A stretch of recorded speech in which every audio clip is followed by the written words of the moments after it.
you going to do? I'm going to do what Archie Manning did. So you talked, and everything you just named, that's Eli Manning. A player that was okay in the league, right? He wants to see more. Played for the Giants, got a lot of hype, made some plays, went to the Super Bowl, right? Played for a long time. Yeah, but nobody was saying, oh my God, Eli was an elite quarterback. Nobody was saying that, right? Yeah. Right. So I don't mind what Deion's doing. Matter of fact, more players should do that. You don't need Deion Sanders to do that. If you're a top pick, I don't want to go to that trash team. But Andrew Berry just said Deion would not have an issue going. I give you a better one though. Jalen Hurts.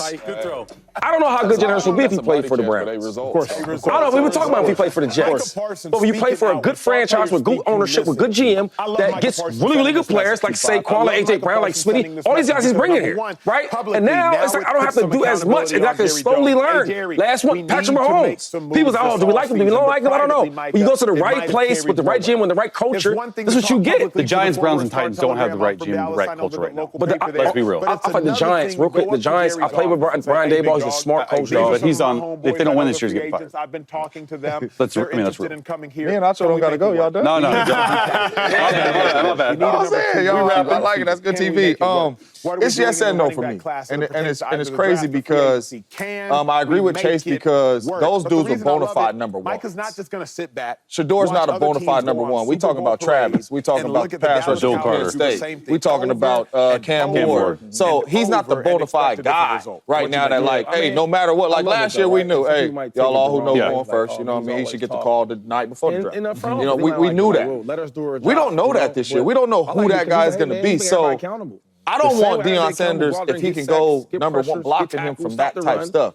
But on the other side that I see it, this is my son. And as a father, we always want our sons to be in the best position. I'll just say kids, period. We always want our kids to be in the best situation. The blessing about this situation is his last name's Sanders, so money ain't a problem. You know, so if I go 7, that's cool. I'm not worried about the money. If that's the best fit for me and that's where my dad wants me to go and where we want to go, I see it both sides because I'm still looking out for my son. So it's a yes and a no for me. The no is you're not a bona fide number one. If somebody's going to take you number one, be the number one overall pick. But on the back end, man, you don't need no bread or none of that. So if your dad can help you and dictate, hey, let's stay away from the Titans and Browns and let's get to Daboll. We've seen what Daboll did with Josh Allen. We've seen what Daboll did with Daniel Jones and got him paid with a lot of money and went to the playoffs. We've seen that. And you're in a huge market. Let's see if we can get you there. So I don't mind that at all, trying to put your son in the best situation. But if he could go number one overall and he's not really the bona fide number one player, let him go. I think the minor inconvenience is absolutely worth it because you think about Phillip Rivers and Eli Manning, they essentially swapped spots.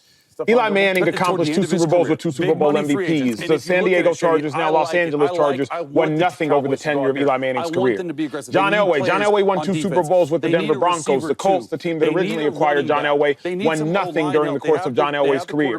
Think about John Elway's post-career because of his career. He ends up being an executive for the Denver Broncos. So that 2-month inconvenience impacted 20 years of John Elway's life. I would suggest 30 when you think about his post-career. If Eli Manning were to have gone to the Chargers and win nothing, there's no Manning cast. There's no Hall of Fame. There's just a guy who was a good guy for the Chargers and won nothing. That minor inconvenience is worth it. And more than anything, we don't got to think about history. Y'all think about right now. If Caleb Williams went to the Commanders and Jane Daniels went to the Bears, I would suggest that Caleb Williams would likely have been Rookie of the Year with because if Micah's taking this deal, like we don't have to go back 30 years. Like think about it right That's now. an interesting conversation. If Caleb Williams went to the same Cliff Kingsbury, was it his offensive mind at USC? I think Caleb Williams does better. If Jaden Daniels goes to a coach who gets fired in the middle of the season and an offensive coordinator who's on his third team, I think that Jaden Daniels does worse. I'm not suggesting that Caleb would have done what Jaden did. What I do know is Cliff Kingsbury is a brilliant offensive mind, and I believe it was, who was the OC of the Chicago? Was it Shane? Shane Waldron. Was it Shane? And we know that Shane Waldron's on his third team in 3 years. So I know Jaden would have done worse. I know Caleb would have done better.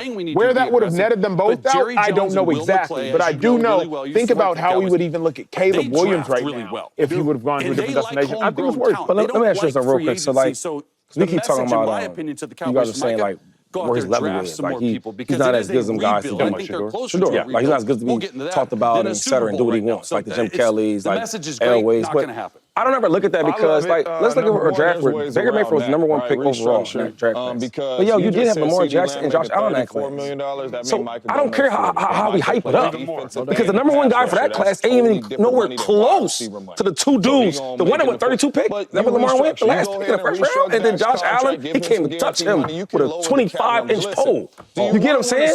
So all I'm saying is, like, do not have the game changer at when we know the game of football, nobody can tell you who should be, who's good, who's not good. You can't tell me that. I don't care if you're a Hall of Famer. I know the game.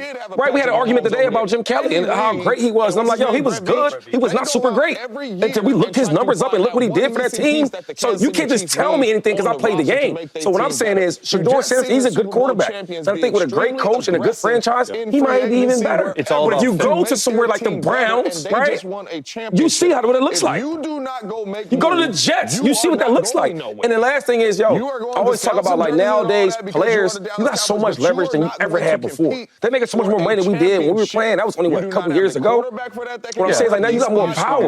That's why the NBA is so different, because the players have more power. If certain players start thinking like the Deion Sanders, like the Archie Mannings, like Jim Kelly's and Elways, right, and Bo Jackson's, the league will be way different. Now, my career is going to be, I control my own destiny compared to going to a bad franchise. I got to save y'all. Where now, hold on, man, I might want to go to a good team that got a good coach and good surrounding around me. Yeah, and I never said he wasn't a good quarterback. Like I do think he's a good quarterback. But you look at this situation, sorry, James. Like the Titans, these are the top 10 picks, but who needs a quarterback? Titans, Browns, Giants, Raiders, Jets, Saints. If you really look at all those franchises, bro, all of them are not great right now. So, like, any situation you go to, now I do agree, if you go to the Saints and you sit behind Carr for a year and you run, if Kellen Moore's the head coach, I think that's the best situation for Shedeur. Like, to not rush him onto the, not that he's saying he can't have success, right? But I don't know if any of those top 6, 7 picks are great situations for Shedeur. Because when you get drafted, I agree with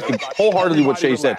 All it takes is one GM to like you and one team to fall in love with you. All 31 others in the first round could hate you. But if they really feel a certain way about you, they will draft you regardless of what Deion says. And they'll probably work with Deion because Deion has earned that right. I'm just saying, if you look at the top 10 picks, it's just the Saints, for me, make a ton of sense. When they're 9, they're 9. Another thing about this football thing is, like, GMs and ownership don't want a player that don't want to be there. Yes. So when I got traded to the Eagles, right, I said, yo, I ain't going. Yeah, I ain't going. To the Bills. When I got traded from the Eagles to the Bills, Drew Rosen, I said, hey, look, why would I commit we're going to get some money out of this 5 years of my right, life? that's the first thing he said. I said, well, how you going to do it? He said, we're going to tell them you ain't coming.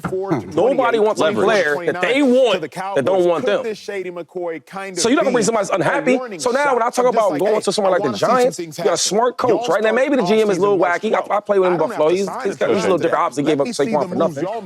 But when I look at the coach and then I look at the players, so now I got a number one wide receiver in the building. Okay, so now if I'm a rookie and I'm in trouble, I know one guy I can go to, Neighbors. Okay, then I got a good coach to help me out. We seen Daniel Jones actually get $80 million because we thought he was good because of what Brian did one day. So what I'm saying is, yo, the culture, the coach, all that matters when you go. And if you seen the way that, first of all, he got the Deion Sanders blood in him.